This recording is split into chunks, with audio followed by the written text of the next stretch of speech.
nós vamos para a primeira dispensação. Muito bem, queridos.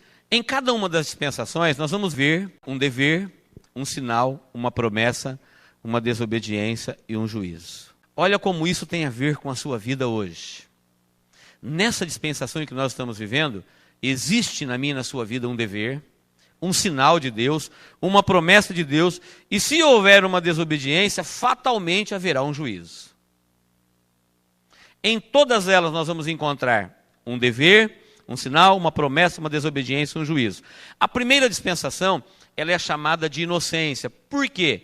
O homem que Deus havia criado agora da terra, que ele criou como coroa da criação, Deus deu a ele toda a autoridade. Quando Deus acabou de criar o homem, Deus falou para ele: governe, domine e sujeite.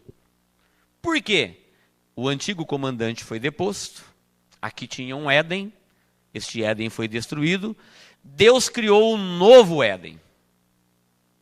E criou um novo comandante, criou o homem que foi um tipo divino. Ele falou: conforme a nossa imagem, a nossa semelhança. A única coisa que o homem não sabia, que Deus sabia, era tudo isso que nós aprendemos aqui agora. Ele não conhecia o mal. Ele só conhecia o bem. Por isso, no meio do jardim, tinha uma árvore chamada Árvore do Conhecimento do Bem e do Mal. Isso que nós acabamos de estudar aqui, a rebelião de Satanás, que se tornou inimigo de Deus, isso era problema de Deus. O homem não precisava saber disso, o homem só conhecia o bem. Ele só tinha que, no uso do livre-arbítrio que Deus lhe deu, obedecer ou desobedecer. Mas ele não tinha que escolher entre o bem e o mal. Ele não conhecia o mal. Ele só conhecia o bem. E assim, ele era agora responsável pela terra. Ele tinha que governar, dominar, sujeitar a terra. A terra foi cuidadosamente preparada para ele. Tudo de bom havia na terra. Não tinha morte, não tinha enfermidade, não tinha doença, não tinha velhice. Ele foi criado adulto. Adão foi criado inteligente. O seu corpo era perfeito, a sua mente era perfeita, a sua inteligência era perfeita. Ele não aprendeu em nenhuma escola, ele não conheceu regras de nomenclatura, e ele deu nome a tudo que existia. Ele falava com Deus todos os dias. Ele foi feito uma coisa fantástica, a obra das mãos de Deus. Na formação do homem, você encontra no grego o espírito do homem, o grego chama de pneuma, é onde ele recebeu a parte que ele tinha conhecimento de Deus. O homem, ele era ciente de Deus, ele tinha o espírito dele que recebia a vida do Espírito de Deus. Mas ele não era um ser espiritual apenas como Deus é espírito. Ele era um corpo, ele tinha uma alma. Alma, no grego, quer dizer psique, ele tinha conhecimento de si. É o que dá origem àquilo que nós chamamos de psicológico. O homem tendo conhecimento do seu interior, o psique. E ele tinha também um corpo material, no grego quer dizer soma. Doenças psicossomáticas, ou seja, disfunções no corpo com origem na alma. Pneuma, espírito, pneuma, ar, pneumatologia, doutrina do espírito. Psicologia, o homem se conhecendo no seu interior. Ele era uma alma e ele tinha conhecimento de Deus, ele conhecia Deus na sua essência, na sua bondade, na sua grandeza. Nunca vamos poder dissecar o conhecimento que Adão tinha de Deus, antes da queda. Tinha um conhecimento profundo de si mesmo, ele se conhecia, e ele também tinha um corpo, ele tinha contato com o mundo, que ele se relacionava com o mundo material. Com o corpo, através do espírito da alma, ele tinha a recepção, a reação e a expressão, assim como nós conhecemos no corpo hoje. Nós nunca vamos nos conhecer curados e saudáveis como Adão era no princípio.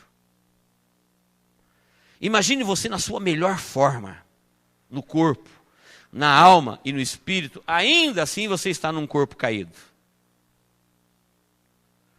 Nunca vamos conseguir entender, só Deus sabe a alegria, como que essa vida era valiosa, preciosíssima. Era o homem de Deus na terra, perfeito, inteligente, bonito, saudável. A única coisa que Deus falou que não era bom era que ele estivesse só. E Deus fez para ele uma mulher e deu para ele, fez ali a primeira família. Uma prova de que se o homem continuasse cumprindo com o seu dever, não comer da árvore do conhecimento do bem e do mal, Deus cuidaria dele, era Deus que ia ver as suas necessidades. Deus enxergou a primeira. Qual? Ele era só. E ele era tão diferente dos animais, das aves, ele era tão diferente do mundo criado, que Deus viu que nada no mundo criado poderia ser um companheiro afetivo dele. Teve que fazer alguma coisa dele próprio. Os animais não serviriam para companhia. A beleza do universo não serviria. Adão era muito mais do que tudo isso. Ele era um tipo divino. Perfeito. É este o corpo que Deus criou. Você pode imaginar um Deus que faz funcionar o barro juntamente com o psicológico, juntamente com o espiritual? De maneira que o nosso corpo, ele capta as coisas no mundo visível, e a nossa alma interpreta isso, e o nosso espírito julga, e nós decidimos e vivemos. Nunca ninguém conseguiu fazer tal coisa.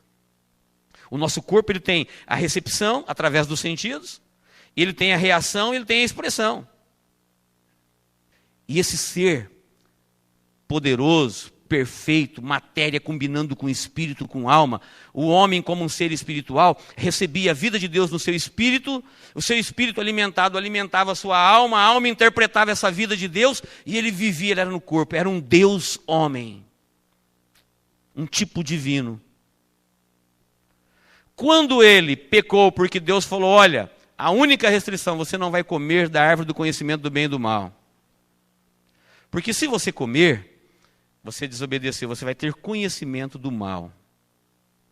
No dia em que você comer dela, você vai morrer.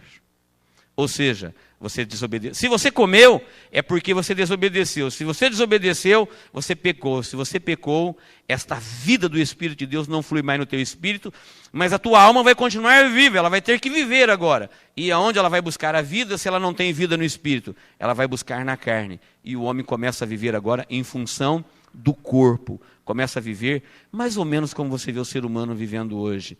Em função do estômago, em função do sexo, em função dos olhos, em função da alma, em função do corpo. Quase igual a um animal.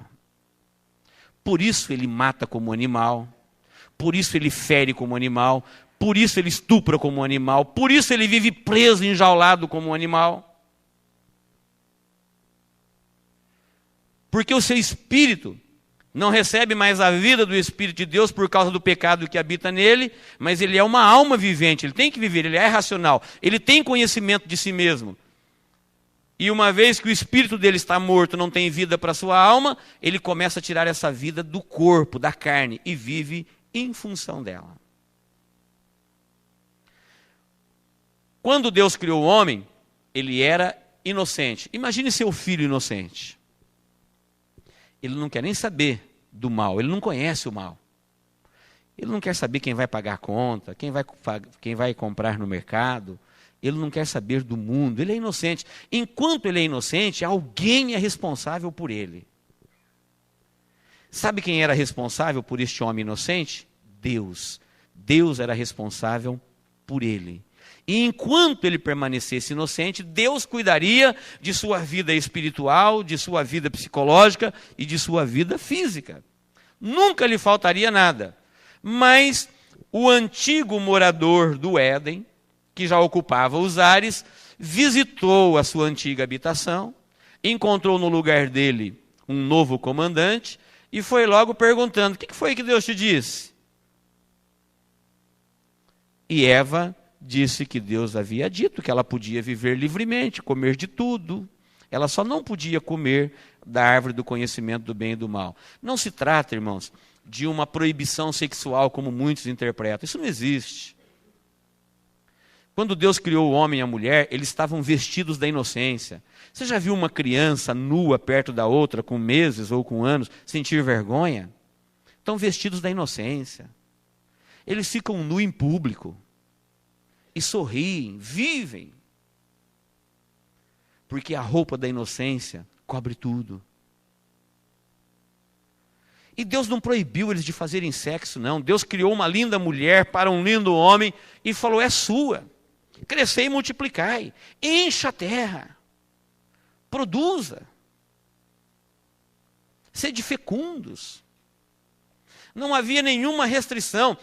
Todos os prazeres da terra, da vida humana, inclusive o prazer sexual, foi colocado por Deus.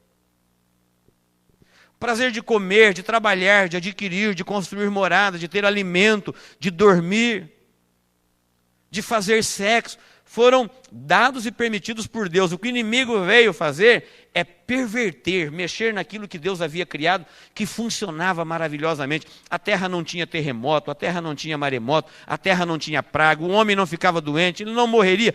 Tudo era muito belo. E ele veio perverter o prazer, prometendo mais prazer do que Deus. Falou para ela, não morre não. No dia em que você comer, você vai ficar muito mais sábia, vai abrir os teus olhos e você vai conhecer tudo, o bem e o mal. Como a árvore era bonita, podia ser uma macieira, uma pereira, uma mangueira, uma laranjeira. É como um teste de obediência, não tem nenhum poder extraordinário na árvore. O poder estava na palavra de Deus, não coma. Para ilustrar, é como se você tivesse dito para o teu filho, não coma do doce que está na geladeira. E se ele comer, aí você vai lá e disciplina. Eu falo, pai malvado, disciplinou o filho porque comeu doce? Ou queijo? Você vai falar, não foi porque comeu, foi porque eu disse, não coma. Era o teste de obediência, da fidelidade. Quando ela comeu e também deu para Adão, a primeira coisa que eles perceberam é que eles estavam despidos, caiu a roupa da inocência, não era mais inocente, agora ele era consciente. Uma vez consciente, ele já teve consciência do seu pecado. E em pecado a pessoa não se interessa por Deus, não consegue se aproximar. Próximo passo, fugiram da presença de Deus. E assim o homem deixou de ser inocente e passou a ser consciente para nunca mais deixar de ser consciente. Toda pessoa que vive na terra, se ele for para o inferno, ele irá consciente. Se ele viver na terra restaurada, ele viverá consciente. E se ele viver na eternidade com Deus no céu, ele viverá consciente. Porque a consciência está no Espírito e o Espírito é imortal. Uma vez consciente, agora ele era o único responsável por sua própria vida. A criança, enquanto ela é inocente, alguém é responsável por ela. Mas quando ela se torna consciente, ninguém mais é responsável por ela. Ela é dona de sua vida. Ela é consciente. Ela que vai escolher. Assim o homem desobedeceu e ele foi expulso da presença de Deus e terminou a primeira dispensação. Agora o homem vai viver como consciente. Amém, queridos?